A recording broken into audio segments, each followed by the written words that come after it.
구원의 확신 8번 영생을 얻었는가.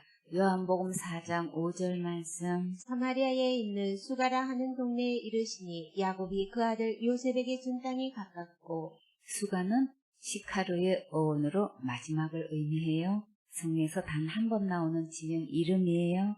수가는 야곱이 그 아들 요셉에게 준 땅이 가깝고 그 부근에 야곱의 우물이 있는 사마리아의 한 도시이며 팔레스타인에서 가장 잘 입증된 위치 중 하나예요.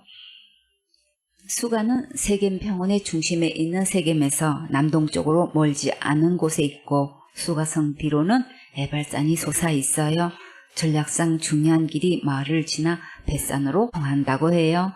요한복음 4장 6절 말씀. 거기 또 야곱의 우물이 있더라. 예수께서 행로에 권하여 우물 곁에 그대로 앉으시니 때가 제6시쯤 되었더라. 이 야곱의 우물은 사마리아의 그리심산에 있어요. 사마리아에 대해 한번 살펴볼까요? 사마리아는 망대란 뜻이에요. 망대는 뭐 하는 걸까요? 망대는 군사적 목적으로 도성을 수비하고 침략자의 동향을 감시하기 위해 성문 위나 성벽 모서리에 세운 파수대를 말해요. 망루라고도 하지요. 또 맹수나 약탈자로부터 가축이나 농산물 등의 도난과 피해를 방지하기 위해 울타리, 외곽 혹은 밭의 한가운데 세우기도 했어요. 이런 경우 망대는 대개 2층 정도의 높이로 이루어져 있는데 소수의 사람이 장시간 기거하며 감시해야 했기 때문에 아래층에는 임시로 거처할 수 있는 간이초소도 마련되어 있어요. 또 망대는 하나님의 힘과 보호, 신부의 아름다움과 순결 등에 비유되기도 했어요. 시편 61편 3절에 주는 나의 피난처시요 원수를 피하는 견고한 망대심이니이다. 주님은 진정한 나의 피난처가 되시고 원수를 피할 수 있는 견고한 망대도 되셔요. 잠언 18장 10절에 여호와의 이름은 견고한 망대라. 의인은 그리로 달려가서 안전함을 얻으리라. 하나님의 이름은 견고한 망대라서 의인이 언제든지 달려가서 안전함을 얻을 수 있어요. 아가서 4장 4절에 내 목은 군기를 두르고 건축한 다윗의 망대 곧 일천방패, 용사의 모든 방패가 달린 망대 같고, 다윗의 일천방패가 달려있고 모든 용사의 방패가 달려있는 망대라서 정말 든든하겠지요. 성경에서 망대를 가리키는 히브리어 믹달 관련된 지명들이 종종 나오는데 믹달갓, 믹다렐은 모두 요새화된 도시들임을 알 수 있어요. 이외의 성경에는 에델 망대, 버누엘 망대, 세겜 망대, 풀무 망대, 하나넬 망대, 함메아 망대, 레마논 망대, 실로암 망대 등이 있어요. 이렇게 사마리아는 망대라는 뜻을 가진 성읍이에요. 예루살렘 북방 50km 지중해에서 내륙으로 33km 지점에 위치한 팔레스타인 중부 지방의 성읍이에요. 사방에 90여 미터 완만한 언덕 위에 세워진 도성으로 팔레스타인 남북을 연결하는 주요 교통 요지이기도 해요. 북이스라엘 수도이자 북쪽 10지파로 이루어진 북이스라엘의 별칭, 영토는 베델에서 단까지, 지중해에서 수리아와 암몬까지였으며 주요 성읍은 세겜, 사마리아, 수가, 실로, 베델 등이 있어요.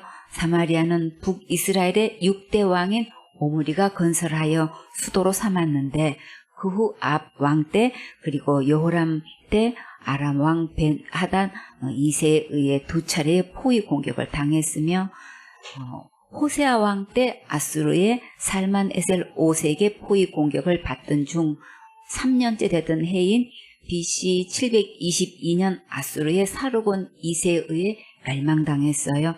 그 뒤 북이스라엘의 지도층을 비롯한 27,290여 명은 아수르 제국 내 고산에서 메대 지방에 이르는 여러 지역으로 끌려가 분산되었고, 대신에 아수르 관리들과 백성들이 사마리아에 들어와 살면서 인종 혼혈 정책에 의해 자본이 이루어졌어요.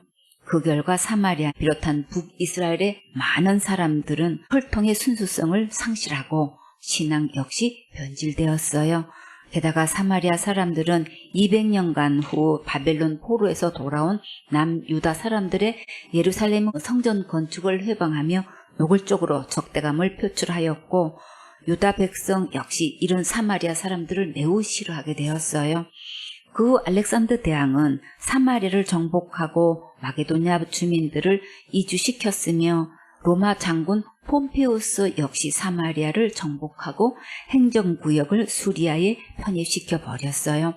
그 후 헤롯 대왕은 사마리아를 로마 황제 아우구스투스에게 이제 하사받아 감사의 뜻으로 세바스테 아우구스투스의 헬라식 호칭 명명하고 사마리아를 아름답게 이제 정비를 했어요. 이런 역사적 흐름은 사마리아의 신앙과 혈통의 순수성을 무참하게 짓밟았고, 이런 배경 때문에 유대인들은 사마리아인을 이방인과 동일하게 취급했어요. 그리하여 유대 지방 사람들은 북방으로 여행할 때 사마리아를 통과하지 않고 요단 동편의 베레아 지역으로 우회하는 습관화 되었어요. 하지만 예수님께서 친히 사마리아를 찾아가 복음을 전하셨고, 선한 사마리아인의 비유를 통해 당시 종교인들의 위선을 꾸짖기도 하셨어요.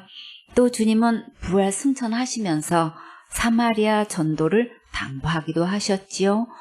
어디에 그런 말씀이 있나요? 사도행전 1장 8절 말씀 다 같이 암송.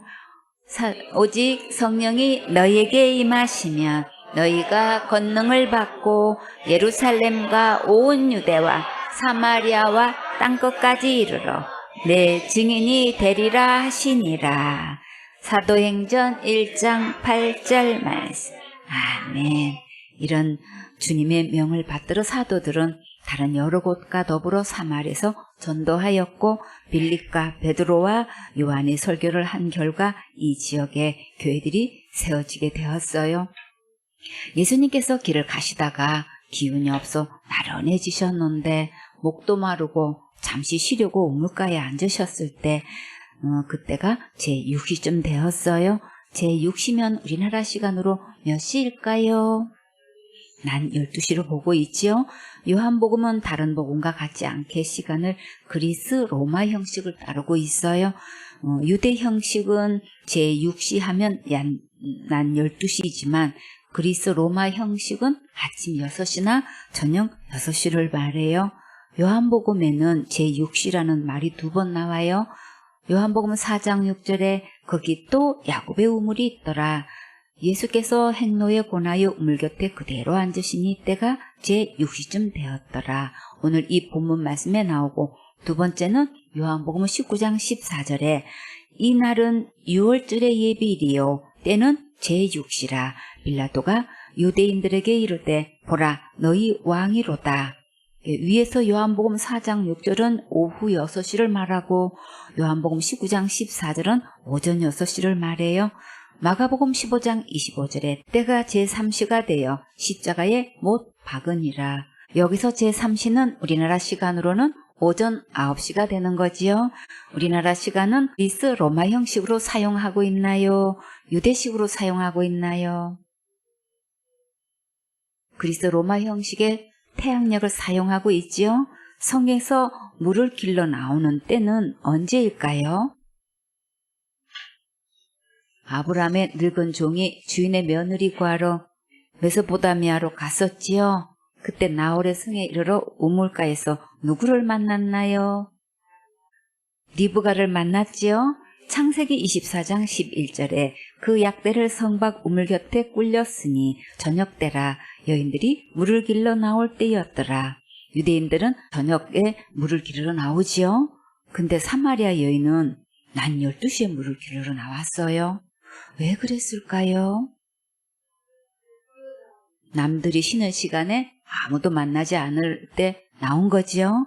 사람들의 눈을 피해 이 시간에 나왔는데 뜻밖의 예수님을 만나게 되었어요.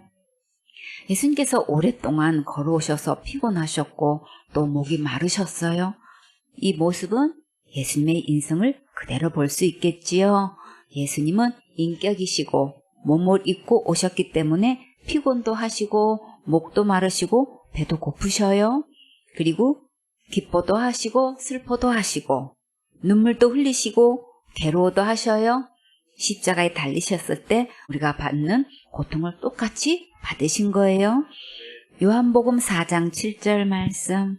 사마리아 여자 하나가 물을 길러 왔음에 예수께서 물을 좀 달라 하시니 사마리아 이 여자를 우리는 다른 말로 뭐라고 부르나요? 수가성 여인이라고 부르지요. 근데 예수님께서 혼자 계셨는지 직접 사마리아 여자에게 물을 직접 달라고 하셨어요. 어떻게 수행원이 한 명도 없이 예수님 혼자 계셨을까요? 요한복음 4장 8절 말씀. 이는 제자들이 먹을 것을 사러 동네에 들어갔음이러라. 제자들이 동네에 들어가는 동안 예수님께서 혼자 계셨는데 예수님께서 직접 물을 달라고 하셨어요. 요한복음 4장 9절 말씀. 사마리아 여자가 가로되 당신은 유대인으로서 어찌하여 사마리아 여자 나에게 물을 달라 하나이까 하니 이는 유대인이 사마리아인과 상종치 아니함이러라. 유대인들이 사마리아인들과 친하게 지내지 않고 왜 상종하지 않았는지 먼저 역사적 배경을 들으니까 그 이유를 확실히 알 수 있겠지요. 전통적으로 내려오는 그 풍습으로 사마리아 여자는 예수님을 어떻게 대했나요? 환영했나요? 친절했나요? 공손했나요? 아니지요. 너무나 많은 사람들이 풍속에 중독되어서 진짜 예수님을 거부하고 있지요. 레위기 18장 3절에 너희는 그 거하던 애굽 땅의 풍속을 쫓지 말며 내가 너희를 인도할 가나안 땅의 풍속도 규례도 행하지 말고 너희는 나의 법도를 쫓으며 나의 규례를 지켜 그대로 행하라. 나는 너희의 하나님 여호와니라. 너희는 나의 규례와 법도를 지키라. 사람이 이를 행하면 그로 인하여 살리라. 나는 여호와니라. 우리는 세상 풍속을 따라가는 것이 아니라 예수님 말씀대로 따라가야겠지요. 레위기 18장 30절에 그러므로 너희는 내 명령을 지키고 너희 있기 전에 행하던 가정한 풍속을 하나라도 좇음으로 스스로 더럽히지 말라. 나는 너희 하나님 여호와니라. 세상 풍속을 따라가는 것을 주님께서는 가정하게 보시고 스스로 더럽히는 것으로 보셔요. 아무리 자기들의 풍속을 잘 지킨다 해도 그것이 나를 영생 얻도록 할 수는 없지요. 오직 예수님 안에만 영생이 있으니까 예수님의 말씀을 어린 아이처럼 마음을 활짝 열고 받아들이세요. 지금 사마리아 여자가 예수님께 한마디 쓴소리를 했는데 예수님께서 들으시고 어떻게 말씀하실까요? 요한복음 4장 10절 말씀. 예수께서 대답하여 가라사대 내가 만일 하나님의 선물과 또 내게 물 좀 달라 하는 이가 누구인 줄 알았다면 내가 그에게 구하였을 것이요 그가 생수를 내게 주었으리라. 사마리아 여자가 예수님이 누구신 줄 알았으면 풍속 따지지 않고 오히려 생수를 구했겠지요. 많은 사람들이 예수님을 세상에서 복 주시는 분, 병을 치료해 주시는 분, 기도에 응답해 주시는 분 정도로 알고 있어요. 천국 가게 하시는 분으로 알고 찾는 자가 만나보기가 정말 힘들지요. 그러나 오늘 예수님께서 이렇게 이 수가성 여인에게 영생을 선물로 주시려고 친히 찾아오셨어요. 오늘 예수님께서 여러분에게도 영생의 선물을 주시려고 특별히 들려주시는 거예요. 한 분도 빠짐없이 다 하나님의 영생의 선물을 받아가세요. 요한복음 4장 11절 말씀. 여자가 가로되 주여 물 기를 그릇도 없고 이 우물은 깊은데 어디서 이 생수를 얻겠삼나이까. 야곱의 우물은 두레박으로 물을 길렀는데 예수님의 우물은 무엇으로 기를 수 있을까요? 예수님의 말씀을 믿음으로 아멘하고 받으면 생수를 마실 수 있어요. 요한복음 4장 12절 말씀. 우리 조상 야곱이 이 우물을 우리에게 주었고 또 여기서 자기와 자기 아들들과 짐승이 다 먹었으니 당신이 야곱보다 더 크니이까. 야곱의 우물이라고 부르지만 사실 이 우물은 누가 주셨나요? 하나님께서 야곱에게 주셨지요. 야곱이 우물을 준 것으로 전해오고 있고 그 자부심은 대단한데 진짜 하나님께서 우물을 주신 것은 모르고 있지요. 예수님이 야곱보다 크신 분이 맞나요? 맞지요? 우주 만물을 창조하신 예수님을 지금 몰라보고 자기가 가지고 있는 것이 가장 큰 줄로 알고 있지요. 요한복음 4장 13절 말씀. 예수께서 대답하여 가라사대 이 물을 먹는 자마다 다시 목마르려니와 예수님께서 야곱보다 크시다는 말씀을 어떻게 말씀하셨나요?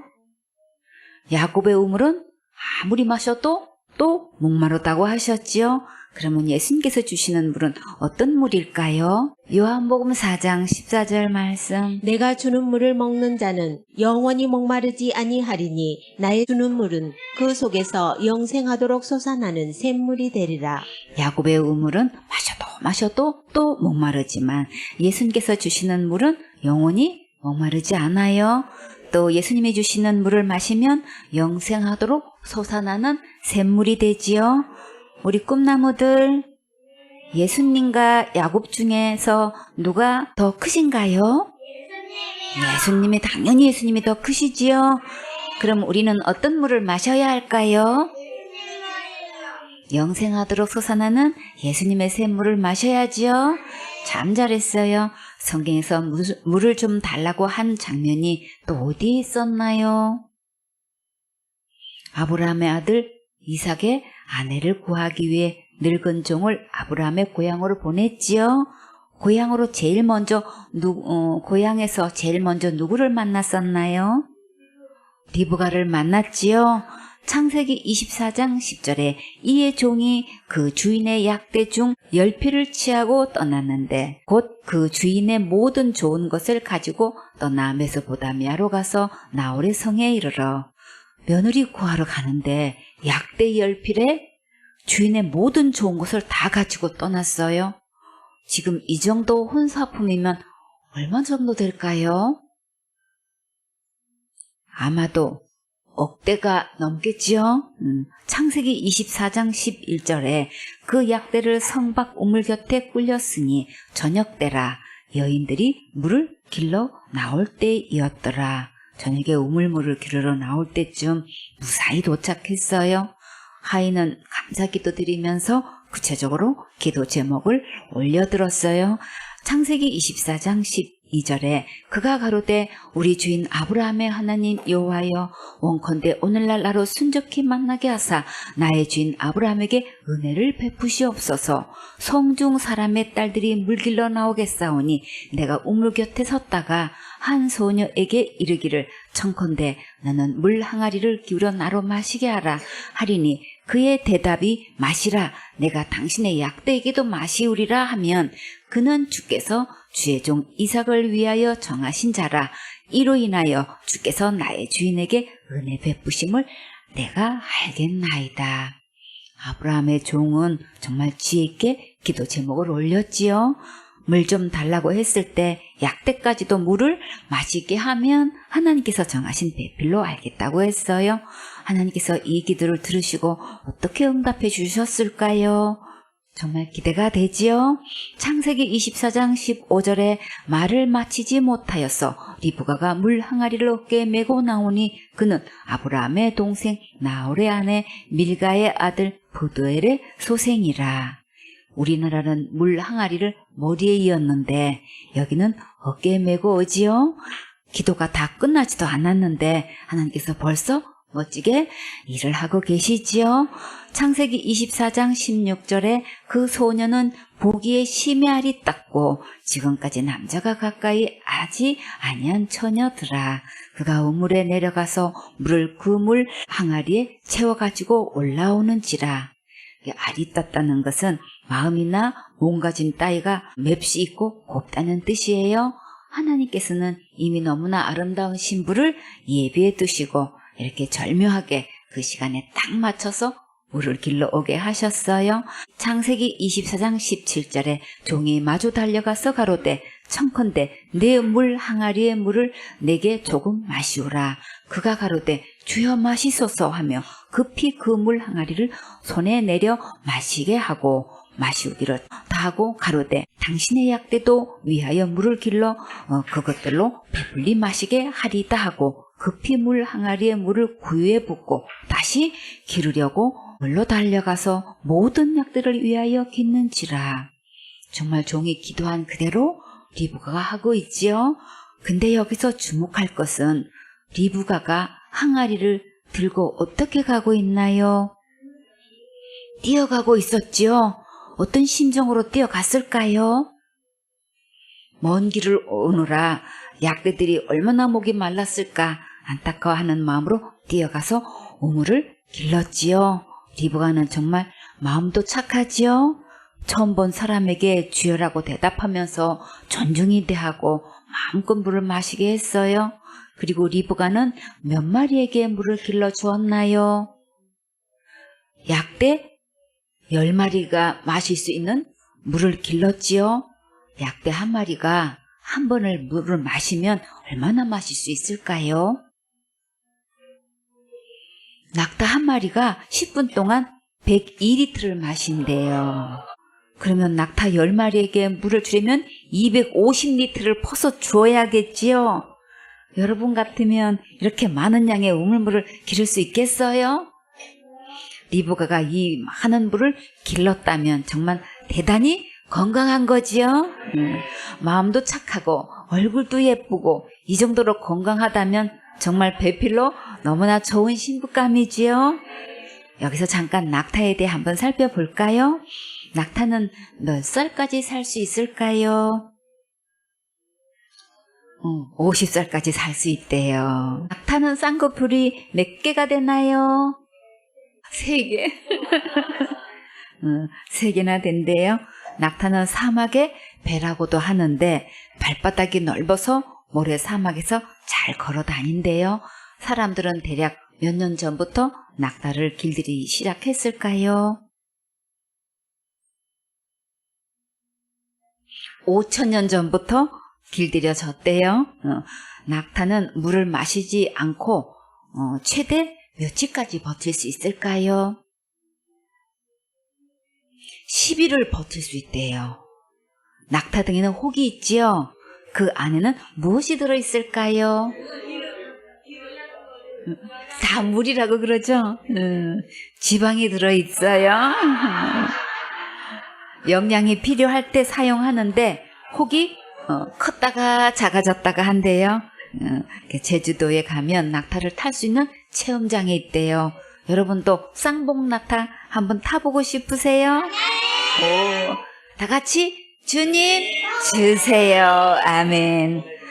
사하라 사막 지역에서 관측된 최고 온도는 몇 도일 것 같아요? 58도나 된대요. 이런 길을 낙타가 걸어갈 수 있다는 게 정말 대단하지요? 창세기 24장 22절에 약대가 마시기를 다음에 그가 반세길 중 금고리 1개와 13길 중 금 손목고리 1쌍을 그에게 주며 리브가는 이렇게 계산해 줄 것을 예상하고 물을 길러 주었을까요? 아니지요. 착한 마음으로 목말라 하는 나그네에게 물을 주었고 낙타에게도 주었지요. 근데 이렇게 엄청난 보상을 받았어요. 근데 이것은 맛보기에 불과하지요. 창세기 24장 53절에 은근 패물과 의복을 꺼내어 리브가에게 주고 그 오라비와 어미에게도 보물을 주니라. 신랑감도 찾게 되었고 은근 패물과 의복과 보물도 받게 되었지요. 착한 마음으로 친절하게 도와주면 이렇게 좋은 일이 있어요. 창세기 24장 67절에 이삭이 리브가를 인도하여 모친 사라의 장막으로 드리고 그를 취하여 아내를 삼고 사랑하였으니 이삭이 모친 상사 후에 위로를 얻었더라.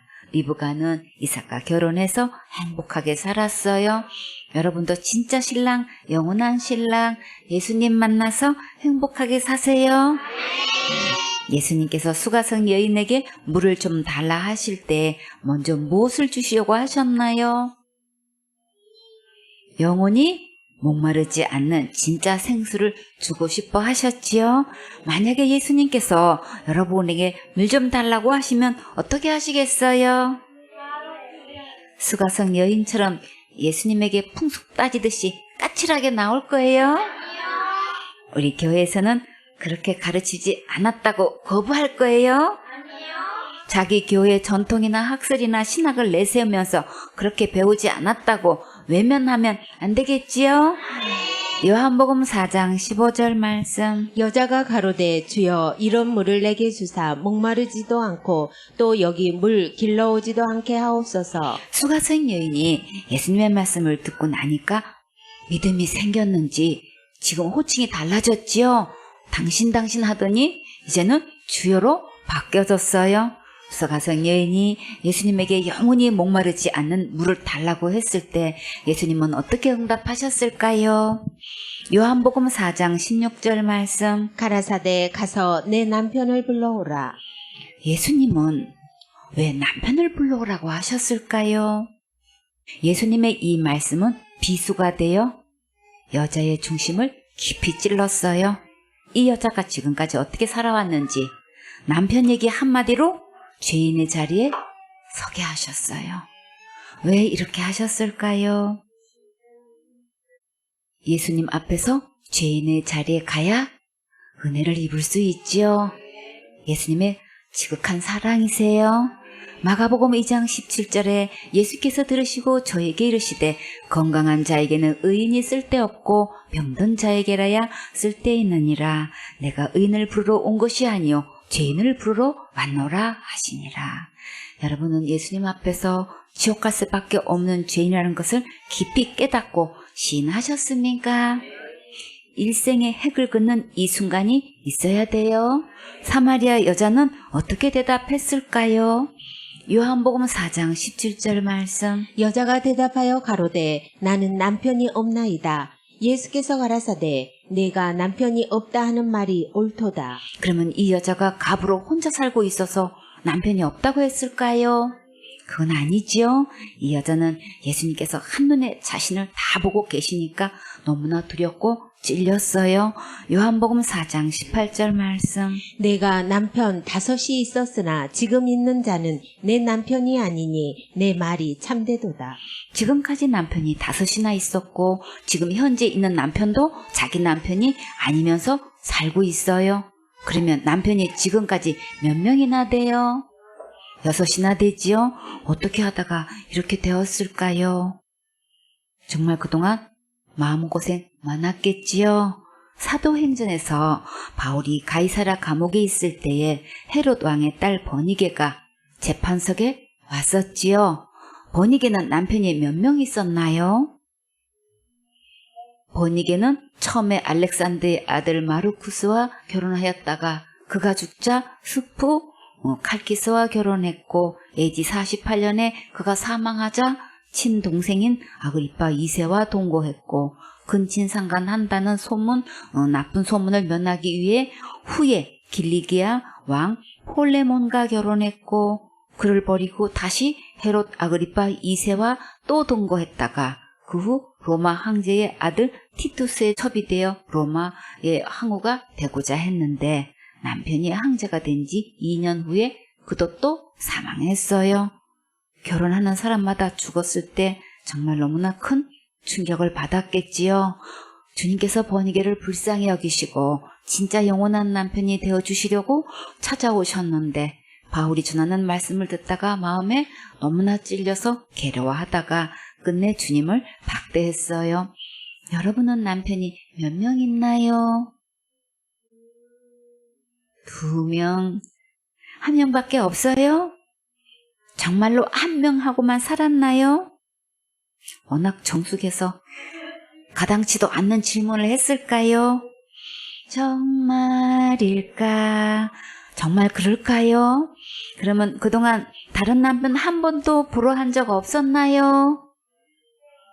돈 많이 벌어온 남편하고 살고 싶고 진급 잘하는 남편하고 살고 싶고 자기를 존중해주고 아끼고 사랑해주는 남편하고 살고 싶었지요. 자상하고 부드럽고 친절하고 집안일 도와주는 가정적인 남편이면 참 좋겠고 잔소리도 안 하고 존중해주고 배려해주고 양보해주고 돌봐주는 남편이었으면 정말 좋겠고 실력 있고 능력 있고 맛있고 품위 있고 또 매너 좋고 건강했으면 좋겠지요. 진짜 빼놓을 수 없는 것 예수님 믿고 구원받아서 함께 서울교회에서 예배 성공하면 정말 좋겠지요. 또 풍성히 드리고 신실하게 섬기고 구원 상담 양육할 수 있는 사역자가 되었으면 최고로 좋겠지요. 우리도 수가성 여인과 번익에 못지않게 이렇게 만족하지 못하고 원망 불평할 때가 많았지요. 수가성 여인과 번익의 모습은 다 누구의 모습인가요? 다 우리의 모습이지요. 우리는 율법 앞에서 다 똑같은 죄인이에요. 우리 마음의 진짜 남편은 누구라야 될까요? 예수님이시지요. 지금 내 안에 있는 남편은 정말 진짜 남편일까요? 영적으로 가짜 남편은 아닐까? 반드시 점검해 보세요. 예레미야 3장 14절에 나 여호와가 말하노라 배역한 자식들아 돌아오라 나는 너희 남편임이니라. 하나님은 우리의 남편이라고 하셨지요. 우리에게 진짜 든든한 영원한 남편이 계시니까 힘내세요. 이사야 54장 5절에 이는 너를 지으신 자는 내 남편이시라. 그 이름은 만군의 여호와시며 내 구속자는 이스라엘의 거룩한 자시라. 온 세상의 하나님이라 칭함을 받으실 것이며. 온 세상의 하나님은 나의 남편이세요. 호세아 2장 16절에 여호와께서 이르시되 그날에 내가 나를 내 남편이라 일컫고 다시는 내 바알이라 일컫지 아니하리라. 지금 내 안에 지옥갈 모든 죄를 영원히 용서하신 진짜 예수님을 믿지 않고 있으면 지금 다른 예수를 남편 삼고 있는 거예요. 예수님은 믿는다고 하면서 날마다 회개하지 않으면 지옥 가고 큰 죄 지으면 지옥 가고 자살죄 지으면 무조건 지옥 간다고 믿고 있는 자들은 지금 다른 예수 믿고 있어요. 성경에서 진짜 예수님은 지옥 갈 내 모든 죄를 영원히 다 해결하셨고 세상 죄를 다 지고 가셨고 모든 죄 다 용서하셨어요. 오늘 이 진짜 남편 예수님께로 돌아오세요. 이제부터 기록된 성경 말씀대로 옳게 분별해서 진짜 예수님을 믿으세요. 요한복음 4장 19절 말씀. 여자가 가로되 주여 내가 보니 선지자로소이다. 처음 보는 자신을 다 알고 있는 것을 보고 선지자로 보였어요. 참 선지자를 만났으면 그 말씀을 신뢰해야겠지요. 역대하 20장 20절에 이에 백성들이 일찍이 일어나 들과 들로 나가니라. 나갈 때 여호사밧이 서서 가로되 유다와 예루살렘 거민들아 내 말을 들을지어다. 너희는 너희 하나님 여호와를 신뢰하라. 그리하면 경고히 쓰리라.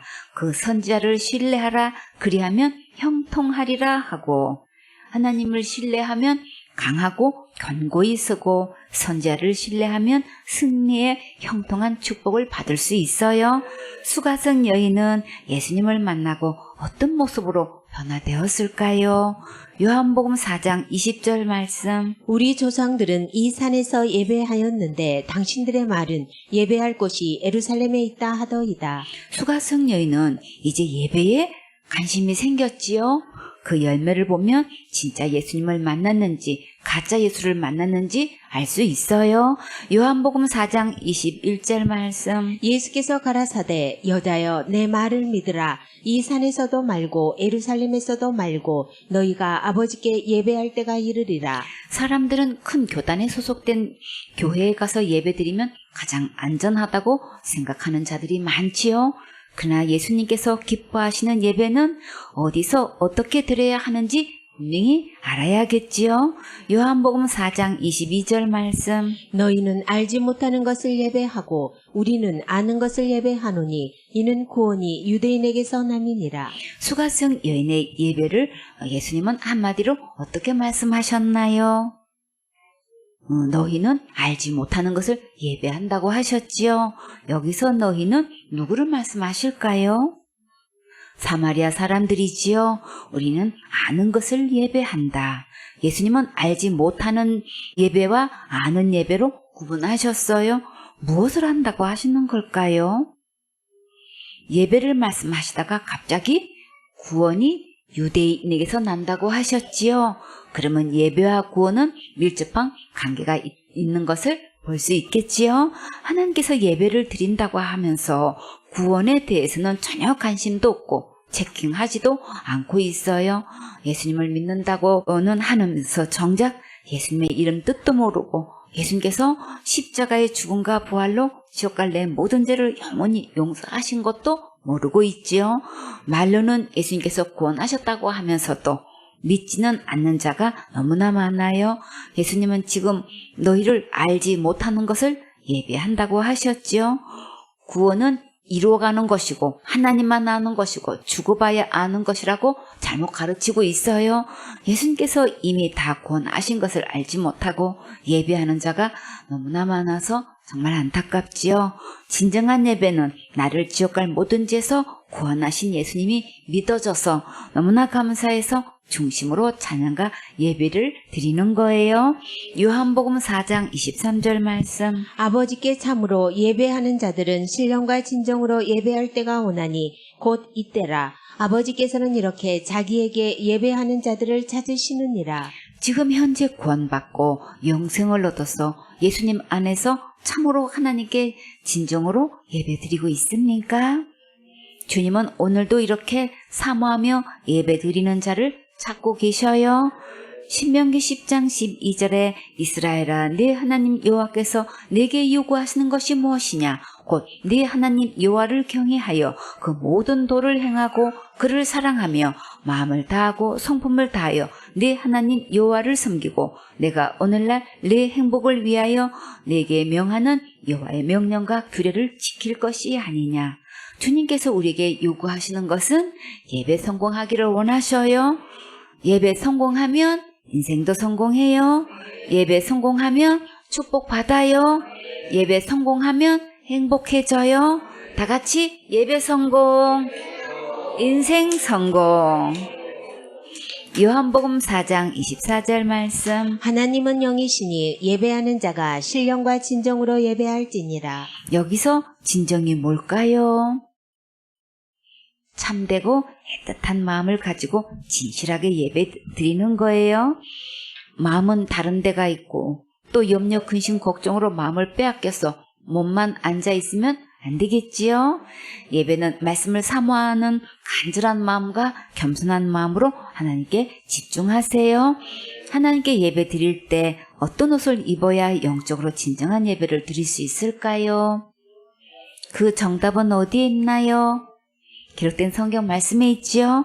출애굽기 39장 41절에 성소에서 섬기기 위한 정교한 옷, 곧 제사 직분을 행할 때에 입는 제사장 아론의 거룩한 옷과 그 아들들의 옷이라.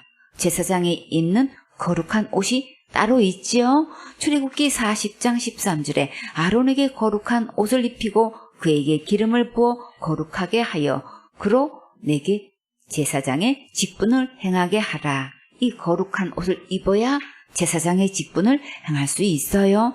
레위기 16장 4절에 거룩한 세마포 속옷을 입으며 세마포 고위를 살에 입고 세마포 띠를 띠며 세마포 간을 쓸지니 이것들은 거룩한 옷이라 물로 몸을 씻고 입을 것이며 제사장의 거룩한 옷을 입기 전에 먼저 목욕부터 하고 입으라고 하셨지요.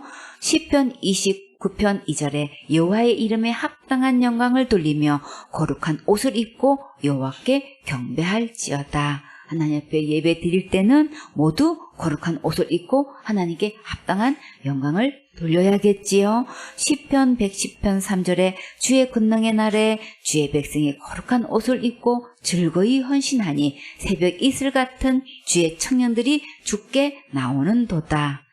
새벽 이슬 같은 주의 청년들이 거룩한 옷을 입고 주의 권능의 날에 즐겁게 헌신했지요. 이사야 61장 10절에 내가 여호와로 인하여 크게 기뻐하며 내 영혼이 나의 하나님으로 인하여 즐거워하리니 이는 그가 구원의 옷으로 내게 입히시며 의의 겉옷으로 내게 더하심이 신랑이 사모를 쓰며 신부가 자기 보물로 단장함 갖게 하셨습니다. 주님께서 이사야에게 입혀주신 구원의 옷, 의의 겉옷, 거룩한 옷을 어떻게 우리도 입을 수 있을까요? 갈라디아 3장 27절에 누구든지 그리스도와 합하여 침례를 받은 자는 그리스도로 옷 입었느니라. 예수님과 함께 침례를 받으면 예수님의 거룩한 옷을 입을 수 있어요. 그러면 어떻게 하면 예수님과 함께 침례를 받을 수 있을까요? 갈라디아 2장 20절에 내가 그리스도와 함께 십자가에 못 박혔나니 그런즉 이제는 내가 산 것이 아니요 오직 내 안에 그리스도께서 사신 것이라. 이제 내가 육체 가운데 사는 것은 나를 사랑하사 나를 위하여 자기 몸을 버리신 하나님의 아들을 믿는 믿음 안에서 사는 것이라. 예수님과 함께 죽고 예수님과 함께 부활한 자는 예수님과 함께 침례를 받은 거예요. 영생하도록 솟아나는 생수가 되신 예수님을 마음에 모시고 신령한 예배를 드려야겠지요. 주님은 오늘도 예배 성공하라고 당부하셨고 예배할지니라 하고 명령하셨어요. 안수. 예수님께서 예배하라고 명령하셨으면 어떻게 해야 돼요? 아멘하고 순종해야지요. 요한복음 4장 25절 말씀. 여자가 가로되 메시아 곧 그리스도라 하는 이가 오실 줄을 내가 아노니 그가 오시면 모든 것을 우리에게 고하시리이다. 감사하게도 수가성 여인은 메시아를 기다리고 있었지요. 그리스도께서 오시면 이 모든 것을 우리에게 다 말씀해 주실 것이라고 믿고 있었어요. 수가성 여인의 마음은 예수님의 말씀을 들으면서 점점 무르익어 가고 있어요. 이왕이면 품질이 가장 좋은 극상품 열매가 맺혔으면 정말 좋겠지요. 이 세상에서 가장 최고로 좋은 품질의 열매는 뭘까요? 영생하는 열매지요. 로마서 6장 22절에 그러나 이제는 너희가 죄에게서 해방되고 하나님께 종이 되어 거룩함에 이르는 열매를 얻었으니 이 마지막은 영생이라.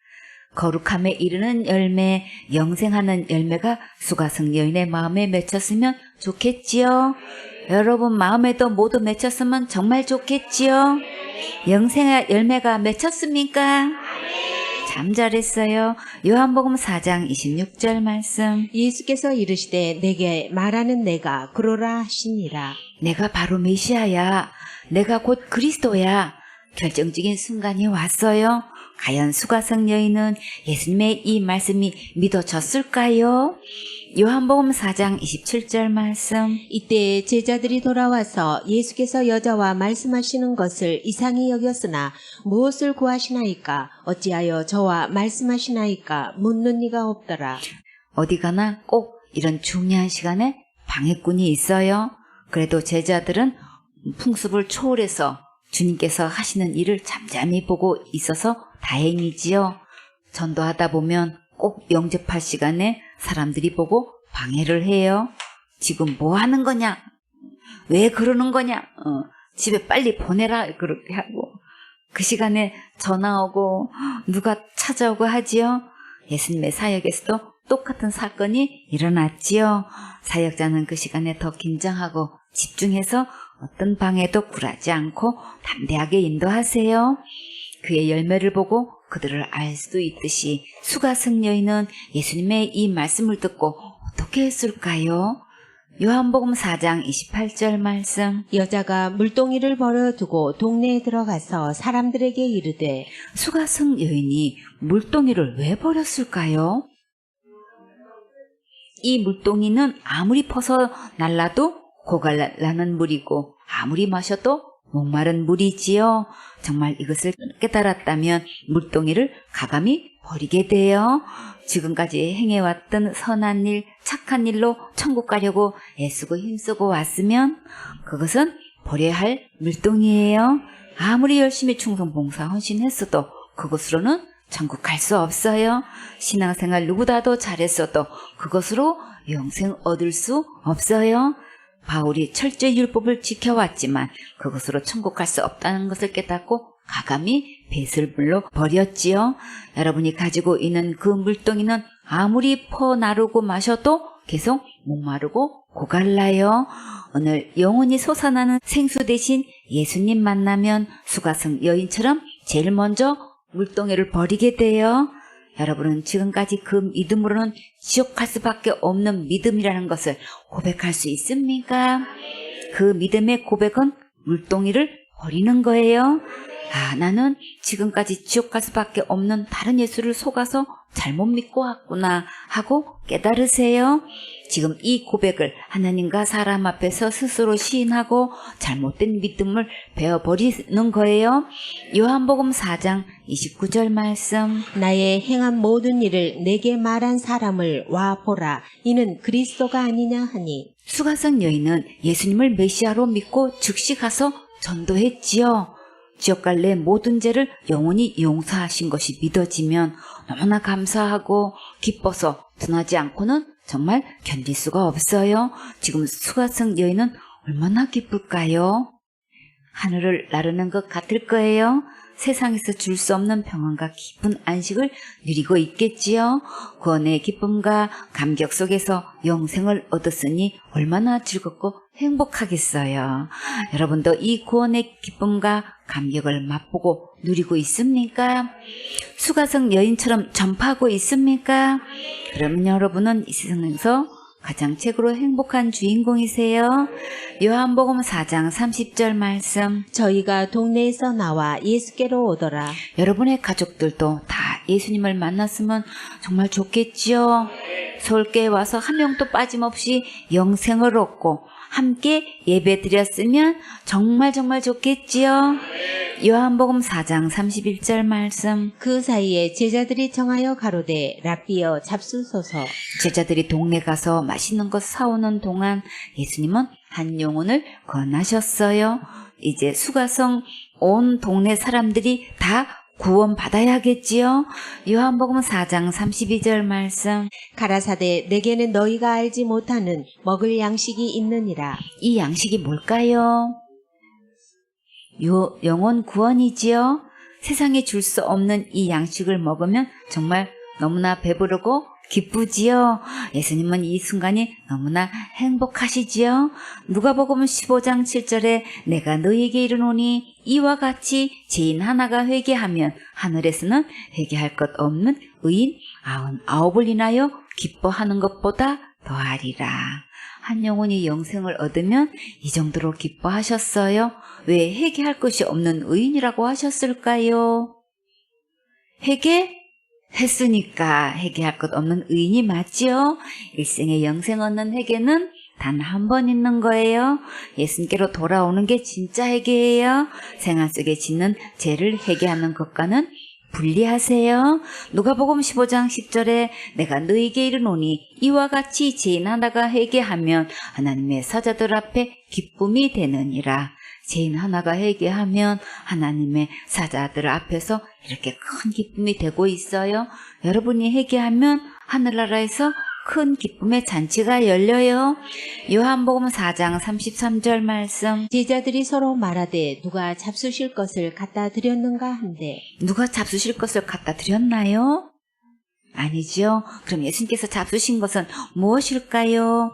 요한복음 4장 34절 말씀. 예수께서 이르시되 나의 양식은 나를 보내신 이의 뜻을 행하며 그의 일을 온전히 이루는 이것이니라. 예수님의 양식은 아버지의 뜻을 온전히 이루는 것이라고 하셨지요. 아버지의 뜻이 무엇일까요? 영혼 구원이지요. 요한복음 6장 40절에 내 아버지의 뜻은 아들을 보고 믿는 자마다 영생을 얻는 이것이니 마지막 날에 내가 이를 다시 살리리라 하시니라. 하나님 아버지의 뜻은 예수님을 믿고 영생을 얻는 것이고 마지막 날에 생명의 부활로 다시 살리는 거예요.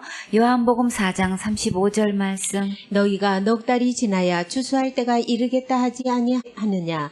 내가 너희에게 이르노니 눈을 들어 밭을 보라. 희어져 추수하게 되었도다. 우리나라는 모내기를 6월 초에 하면 10월에 추수하게 되지요. 벼농사는 넉 달이 지나면 추수하는 거 맞지요? 예수님의 전도로 사마리아 수가성에 추수할 영혼을 많이 거두게 되어서 정말 감사하지요. 예수님 생수원의 서울교회를 통해서 많은 영혼들을 구원해 주시고 붙여주세요. 아멘.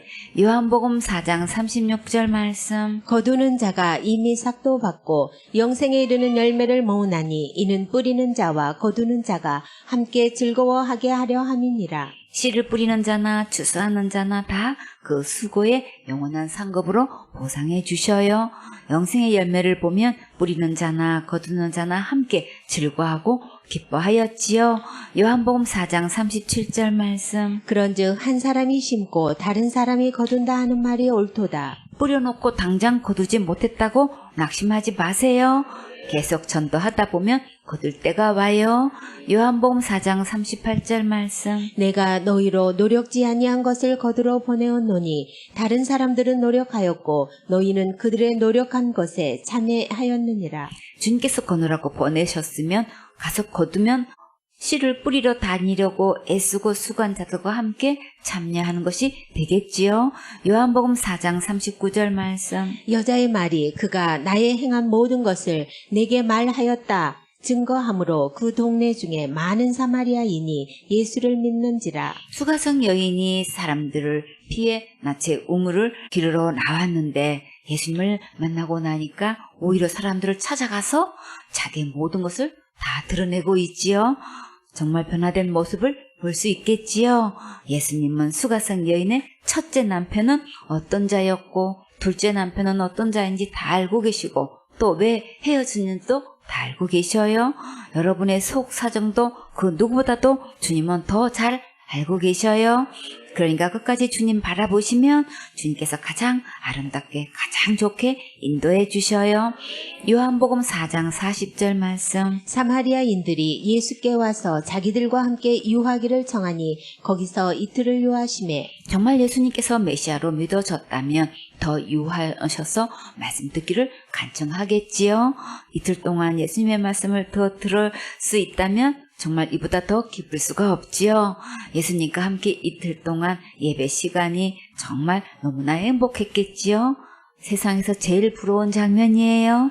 요한복음 4장 41절 말씀. 예수의 말씀을 인하여 믿는 자가 더욱 많아. 예수님의 말씀을 직접 듣고 믿는 자들이 더 많아졌어요. 주님 생손의 서울교회 식구들도 믿는 자가 더 많아지게 해주세요. 아멘. 요한복음 4장 42절 말씀. 그 여자에게 말하되 이제 우리가 믿는 것은 내 말을 인함이 아니니 이는 우리가 친히 듣고 그가 참으로 세상의 구주신 줄 알미니라 하였더라. 지옥 갈 모든 죄로부터 구원을 받았다는 확신이 있으면 이렇게 스스로 간증하게 돼요. 사마리아 사람들이 이제 수가성 여인의 말을 듣고 믿는 것이 아니라 예수님의 말씀을 직접 듣고 구세주로 믿는다고 시인했지요. 제3의 확신이 있게 되면 이 기쁨과 감격을 말하지 않을 수 없어요. 아직도 자신의 영생을 얻었다는 확실한 간증을 하지 않았다면 심각한 문제가 있어요. 내 행위와 전혀 결부시키지 않고 오직 예수님의 십자가의 은혜로 영생을 얻는다는 믿음이 없으면 아직 영생 얻은 것 아니에요. 스스로 자신의 믿음을 시험하고 확실하게 증거하세요. 우리가 처음에 말씀을 전하면 사람들은 여기서나 하는 말로 듣게 되지요. 그러나 성경 말씀을 계속 듣다 보면 하나님께서 직접 하신 말씀으로 깨닫는 날이 오게 돼요. 그때까지 계속 반복해서 들어야 중독이 해독되고 참된 순수한 믿음으로 자라갈 수 있어요. 머리로 알고만 있는 것으로 끝나면 안 되고 되새김질해서 확신이 될 때까지 반복해서 계속 들으세요. 굽이 쪽발이 되어 구별하고 분리한다 할지라도 말씀을 되새김질하지 않으면 부정하게 여기셔요. 왜 그럴까요? 중독이 해독되려면 계속 들여야 돼요.